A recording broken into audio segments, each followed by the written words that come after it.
अब देखते हैं स्टूडेंट्स इस चैप्टर के कुछ important question answer. Reading with insight. Reading with insight का क्वेश्चन सबसे पहले हम देखते हैं। This play, written in the 1950s, is a humorous and satirical depiction of the status of the mother in the family। ये जो play हमने, ये जो नाटक हमने पढ़ा है वो 1950s में लिखा गया था, जो कि बहुत ही एक ह्यूमरस मीन्स हास्यजनक है। और इसमें हमको किसके बारे में बताया है? फैमिली में जो हमारी मदर होती है उनके बारे में बताया गया है। और इससे रिलेटेड एक क्वेश्चन है, what are the issues it raises, और उसमें क्या इशूज़, क्या प्रॉब्लम आ रहे थे। So the answer is the main issue raised by the play is that the lady of the house, who functions similarly to an axis, is never given due respect, especially if she is a simple housewife. The members of her family take her for granted. She is an unpaid servant. सबसे पहला problem जो इस story में आ रहा था वो क्या था? उस घर की लेडी, ठीक है, जो कि वहाँ पे बहुत अच्छे से काम किया करती थी, लेकिन उनको बिल्कुल भी ना रिस्पेक्ट दिया जाता था और ना ही उनको कोई इम्पोर्टेंस दिया जाता था, जबकि वो एक साधारण सी गृहिणी मीन्स हाउस वाइफ थी। और the member of her family take her for granted, she is an unpaid servant. और जो उनके फैमिली के जो मेंबर लोग थे उनको बिल्कुल भी रिस्पेक्ट नहीं देते थे, वैल्यू नहीं दिया करते थे। और जो वो मदर थी वो उस घर की अनपेड सर्वेंट थी, मतलब उनको एक सर्वेंट की तरह ट्रीट किया जाता था जिनका कोई भी पेमेंट नहीं होता था, इसलिए अनपेड सर्वेंट कहा गया है। The second problem is that the mistress of the house ought to be firm in her stance rather than surrendering meekly. She should be prepared to argue her case with tenacity. Second problem क्या था? Mistress of the house means उस घर की मालकिन जो कि अपने stance में फर्म नहीं रहती थी और वो खुद को सरेंडर कर देती थी, मतलब वो हार जाती थी सिचुएशन से, लोगों से, अपने फैमिली वालों से आर्ग्यू किए बिना। और इसी में का सेकेंड पॉइंट है आपका, do you think it caricatures this issues और do you think that the problem it raises are genuine? How does the play resolve the issue? Do you agree with the resolution? क्या आप ऐसे सोचते हैं कि जो इसमें कैरिकेचर्स मतलब जितने भी कैरेक्टर या रोल्स थे उनका जो भी प्रॉब्लम था वो प्रॉब्लम जेन्यून था? और how does the play resolve this issue, और इसमें उस प्ले में कैसे सारे इशूज़ को, सारे प्रॉब्लम को रिजॉल्व किया गया, कैसे सॉल्व किया गया, और क्या आप उनके रिजोल्यूशन से, उनके संकल्प से सहमत हैं? So the answer is no, I don't think it caricatures this issues supporting that the problem raised by it are genuine. नहीं, मुझे ऐसा बिल्कुल नहीं लगता कि इसमें जो प्रॉब्लम्स है वो जेन्यून है। The play helps to solve this issue by showing the audience what tends to happen if the mother neglects her responsibilities। और इस प्ले के है मदद से हम क्या कर सकते हैं, वो जो प्रॉब्लम उसको सॉल्व कर सकते हैं कि उसमें हमको दिखाया गया है कि जो ऑडियंस है मीन्स जो हम रीडर्स हैं, हम अगर उस प्ले को देख रहे हैं तो ऑडियंस हैं, तो हम रीडर्स लोग ये समझ सकें कि हमारे मदर अगर अपने रिस्पॉन्सिबिलिटी, अपनी जिम्मेदारियों को नेगलेक्ट कर देती, उसको करना बंद कर देगी, तो क्या होगा, हमारे लिए बहुत प्रॉब्लम हो जाएगी।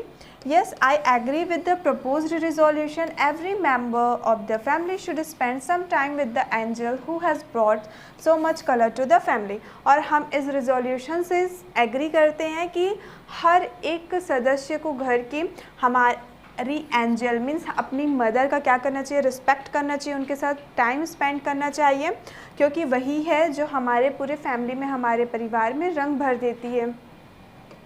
And the next question is, if you were to write about these issues today, what are some of the incidents, examples and problems that you would think of as relevant? अगर आप आज इस तरीके से कोई भी स्टोरी या फिर कोई भी ड्रामा या कुछ भी चीज़ लिखते हैं तो आपको कुछ उसमें इंसिडेंट, एग्जाम्पल और प्रॉब्लम बताना है, मतलब कुछ ऐसा घटना लिखना है, कुछ ऐसे उदाहरण और कुछ ऐसी समस्याएं लिखना है जो कि आपको लगता है कि ऐसा आज के डेट में ये सारे प्रॉब्लम, ये सारे इंसिडेंट होते हैं। So the answer is, if I were to start writing about certain current issues, I would have to go quite far. Okay, तो इसमें क्या कर सकते हैं आप लोग, खुद से सोच सकते हैं कि आज के डेट में अगर इस तरीके से हम स्टोरी लिखना चाहें तो इस स्टोरी की बेसिस पे आज के डेट में क्या क्या प्रॉब्लम आती है। मैंने एक स्टोरी यहाँ पे मेंशन किया है, अगर आपको लगता है कि आप कुछ और लिखिए, आप अपने घर के बारे में लिखें, आप अपने नाइबर या फिर अपने फ्रेंड के बारे में लिखिए, तो भी यहाँ पे आप मेंशन कर सकते हैं। और अगर मैं इस तरीके का स्टोरी, प्ले, ड्रामा कुछ भी लिखना स्टार्ट करूँ आज के डेट में, तो मैं बहुत आगे तक लिखूँ, और वो क्या है, The same thing happened in my house. We are 3 brothers and sisters who are all in school. My father is employed in the office. My mother gets up early in the morning to prepare for breakfast, sets and tiffins. ये जो play हमने पढ़ा है उसी तरीके से same चीज़ मेरे घर में होता है। हम लोग 3 भाई और एक बहन है, और जो कि सारे लोग मतलब मेरे ब्रदर्स एंड सिस्टर सब लोग कहाँ जाते हैं, स्कूल जाते हैं। मेरे फादर जो हैं वो ऑफिस पे वर्क करते हैं। मेरी मदर हर रोज़ सुबह जल्दी उठ करके हम लोगों के लिए ब्रेकफास्ट और 4 टिफिन्स प्रिपेयर करती हैं। We take our time getting ready, but if there is even a 5-second delay on my mother's part, we all bring the rope down. The same ritual is performed in the evening. Mother gets up before the rest of us and goes to bed after the rest of us. अब अगर हमारी mummy, या फिर यहाँ पे जैसे कि हमने मेंशन किया है, अगर हमारी मम्मी कुछ भी चीज़ को प्रिपेयर करने के लिए 5 सेकंड भी अगर लेट कर देती है तो हम क्या करते हैं, पूरे घर के छत को सर पे उठा लेते हैं। और यही सेम रिचुअल क्या हुआ, आज की इवनिंग हुआ, जब मेरी मम्मा जो है वो हम सबके उठने से पहले खुद सो कर के उठ जाती है और हम सबके सोने के बाद वो सोती है। Her presence had been taken for granted by all of us. My grandmother became ill and one day, and my mother had to leave for 2 days. Without her, the entire house appeared to have been hit by a tornado. We all decided to wait for her as if we were expecting a miracle to occur. When she eventually appeared, we all breathed a sigh of relief and vowed never to underestimate her. जैसे कि यहाँ से start किया था हमने कि जो मेरी मम्मा है वो हम सबके उठने से पहले उठ जाती है और सोने के बाद सोती है। जो उनका प्रेजेंस है हमारे घर में वो क्या है, बहुत ज़्यादा इम्पॉर्टेंट है। एक बार की बात है, जब मेरी ग्रैंड मदर मतलब मेरी दादी बीमार हो गई थी, तब मेरी मम्मा 2 दिनों के लिए घर से बाहर थी और उनके बिना हमारा पूरा घर ऐसा नज़र आ रहा था मानो कि हमारे घर में कोई टॉर्नेडो अटैक हो गया है। और हम सब उनका वेट कर रहे थे, इस बात का इंतज़ार कर रहे थे कि काश कोई मिरेकल, कोई चमत्कार हो जाए और हमारी मम्मा हमको नज़र आने लग जाए। और अचानक से जब हमारी मम्मा घर पे आ जाती है, हम लोग सब राहत की सांस लेते हैं और ये डिसाइड करते हैं कि आज के बाद हम अपनी मम्मा को कभी भी अंडर एस्टिमेट नहीं करेंगे, क्योंकि वो हमारे लिए बहुत इम्पॉर्टेंट है। उनका प्रेजेंस हमारे घर में बहुत इम्पॉर्टेंट है, उनके बिना हम घर में कुछ भी नहीं कर सकते हैं। सो स्टूडेंट, इस तरीके से कुछ स्टोरी आप लोग भी खुद से बना करके लिख सकते हैं। नेक्स्ट क्वेश्चन देखते हैं अब हम। Is drama good medium for conveying a social message? Discuss. क्या ड्रामा एक अच्छा माध्यम है जिसके थ्रू हम लोगों तक सामाजिक संदेश पहुंचा सकते हैं? So the answer is yes. Drama is an effective medium for communicating a social message. It is an excellent platform for displaying most such problems and solutions in a matter of minutes. हाँ, drama जो है वो बहुत ही प्रभावशाली बोल सकते हैं एक ज़रिया है जिसके थ्रू हम क्या कर सकते हैं, लोगों तक सामाजिक संदेश पहुंचा सकते हैं। और ये बहुत अच्छा प्लेटफॉर्म होता है जिससे हम लोगों तक समाज से जुड़ी हुई जो भी समस्याएं हैं और जो भी प्रॉब्लम्स और उसका सॉल्यूशन है कुछ ही मिनटों में लोगों तक बता सकते हैं।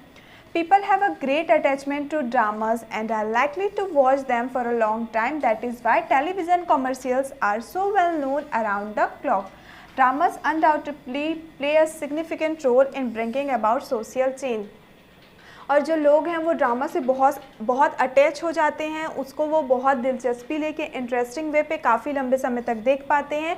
और यही एक कारण है कि लोग इतने टाइम तक टेलीविज़न टीवी भी देख पाते हैं। और इसमें कोई भी डाउट नहीं है कि ड्रामा एक बहुत अच्छा प्लेटफॉर्म है या बहुत अच्छा मीडियम है जो कि हमारे लिए बहुत इम्पॉर्टेंट होता है, जिसके थ्रू हम सोशल चेंज मतलब समाज में जो बदलाव लाना है, ड्रामा के थ्रू लोगों तक वो संदेश हम पहुँचा सकते हैं। अब नेक्स्ट क्वेश्चन जो है इसको आप लोगों को खुद से करना है। Read the play out in parts, enact the act play on a suitable occasion. आपको ये प्ले को किसी एक ओकेशन में आप अपने स्कूल में भी परफॉर्म कर सकते हैं, तो ये तो आप लोगों को खुद से परफॉर्म करना है। अब देखते हैं हमारा last question. Discuss in group plays और films with a strong message of social reform that you have watched. अब आपको क्या करना है, ऐसा मूवी, ऐसा फिल्म या फिर ऐसा कोई ड्रामा या प्ले जो आप लोगों ने देखा होगा उसको ग्रुप में डिस्कशन करना है। देन उसके बाद ऐसा मूवी जिसमें आपको सोशल मैसेज मिले, ठीक है। फिर उसके बाद क्या करना है, आपको ये आंसर मेंशन करना है। for group discussion or play games at class level? So the answer is there can be a various response. One such films that gives us a strong message, the film which we watched last week is Swades. In this film it gives a strong message of social reform. It tells the story of an Indian scientist who worked at NASA. There can be various response one such films, एक ऐसी movie या फिर बहुत सारी movie होती है जिससे हमको बहुत अलग अलग टाइप के रिस्पॉन्स मिलते हैं। वो मूवी जो स्ट्रॉन्ग मैसेज हमको एक बोल सकते हैं, जो हमको संदेश देती है, सोशल मैसेज देती है। और मैंने लास्ट टाइम जो देखा था पिछले सप्ताह मूवी, जिस मूवी का नेम है स्वदेश, और इस मूवी के अंदर हमको बहुत स्ट्रॉन्ग मैसेज दिया गया है सोशल रिफॉर्म के बारे में, जिसमें हमको बताया गया है एक इंडियन साइंटिस्ट के बारे में जो कि नासा में काम किया करते थे। Who visit his ancestral home in India, the condition of the villages and the people are very poor, the condition of the villagers and lack of basic facilities fills him with deep agony. और उस movie में जो Indian scientist थे जो NASA में काम किया करते थे, वो एक बार अपने घर इंडिया पे आते हैं और इंडिया में आने के बाद वो अपने गांव का कंडीशन देखते हैं, वहाँ की परिस्थिति देखते हैं, और जो कि बहुत ज़्यादा दयनीय होती है, बहुत पुअर होती है। The condition of the villagers and lack of basic facilities fills him with deep agony. और वो वहाँ का कंडीशन देख करके बहुत ज़्यादा क्या हो जाते हैं, सैड हो जाते हैं, मायूस हो जाते हैं, जो कि वहाँ पे कोई भी बेसिक फैसिलिटीज़, जो वहाँ पे फैसिलिटी होना चाहिए, एक्चुअल में वो फैसिलिटीज़ उस गांव में मौजूद नहीं थी। So he resign his job and return to his native country to begin his work of rural development. The scientist is able to produce electricity and in the village homes, so this film gives us a social message. तो जैसे ही वो देखते हैं कि उनके village में कोई facility नहीं है, वो नासा से अपना जॉब रिज़ाइन कर देते हैं और अपने नेटिव कंट्री मतलब इंडिया में वापस आ जाते हैं और रूरल डेवलपमेंट को लेकर के काम करने लग जाते हैं। और वो जो साइंटिस्ट रहते हैं वो अपने घर के लिए और अपने गांव के लिए इलेक्ट्रिसिटी क्या करते हैं, प्रोड्यूस करते हैं। और इस तरीके से हमने देखा कि इस मूवी से हमको एक बहुत ही सोशल मैसेज मिलता है। तो इसी तरीके से कोई और मूवी या फिर कोई भी ड्रामा जिससे आपको सोशल मैसेज मिलता है, उसके बारे में आपको आंसर में मेंशन करना है। सो इसी क्वेश्चन के साथ एंड इसी आंसर के साथ हमारा ये चैप्टर कंप्लीट होता है। आई होप स्टूडेंट्स कि आपको इस चैप्टर के एक्सप्लेनेशन एज वेल एज सारे क्वेश्चन आंसर अच्छे से क्लियर हो गए होंगे। सो मिलते हैं हम लोग नेक्स्ट वीडियो में हमारे नेक्स्ट चैप्टर के साथ। Thank you.